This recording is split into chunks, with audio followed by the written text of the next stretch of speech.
We are currently arriving at O'Reilly's Auto Parts to pick up a K&N air filter for the Mustang.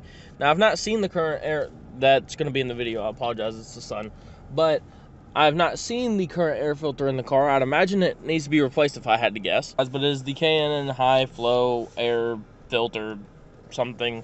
Performance, washable, reusable, performance, blah, blah, blah, blah, blah, blah, blah, blah, blah, blah, blah, the world's best air filter, etc., etc., etc., blah, blah, blah. Was a, I'll edit in probably, if I got a good enough sound of it, but there was a GTO that was at the O'Reilly's Auto Parts, and he had it, like, all dualed out and everything, and it was like, so, if I can, I'll edit that into the video now, if I remember while editing. Hey, you, remember to put that in right now, okay? If you forget it, people are going to be mad, and they're going to be like, hey, listen, I wanted to hear that. But, so don't forget to put that in now, future Ray. It's the GTO. Looks like it's a 2000 and very last model they made, like, looks like it's possibly 2005.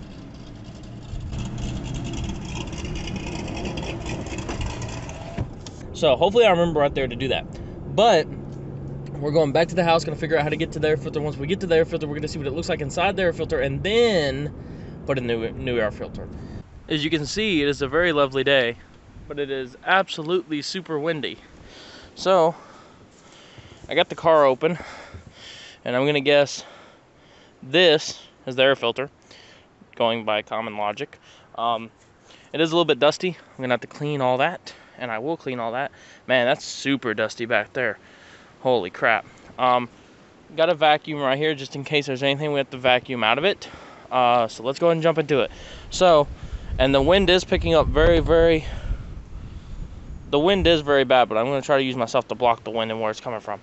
So it looks like we have a clip here. So we go ahead, pop those off right there. And then how does this work down here? Looks like, are they clips or do they, let's test it. Okay, so they slide off, it slides off. Slide, and then that's in the way, so I'm gonna have to push it back up a little bit.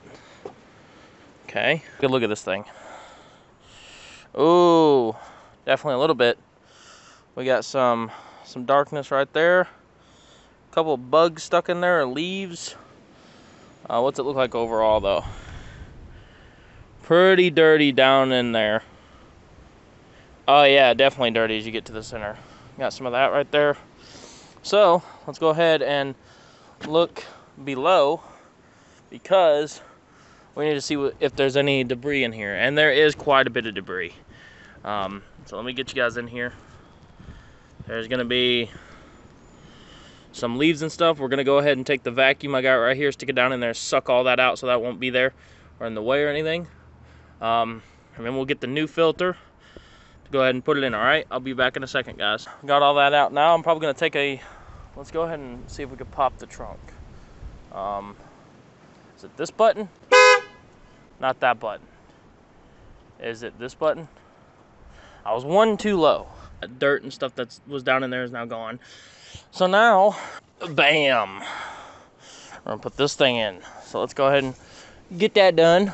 All right, so we have the new air filter in, the K&N air filter, and definitely a little bit of an improved throttle response, and definitely more pops coming out of the back exhaust. So the other one was super clogged up.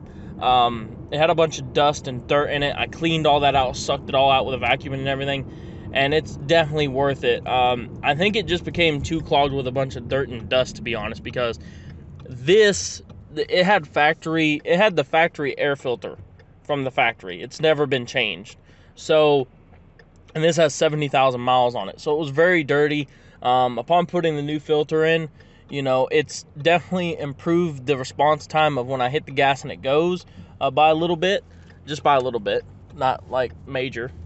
And then the other thing is it's allowing more pops in the engine, because I guess more air can get in for more combustion to happen.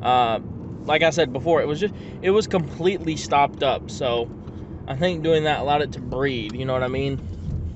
But now we are stopping at here to pick up some engine coolant. So I'm gonna go ahead and do that. But before I do that, I'm gonna leave you guys off today's video and say thank you guys so much for watching the video. If you watched till the end, comment V6. So I know you watched till the end. But that's it, and I'll see you guys in the next video. All right? See you guys later.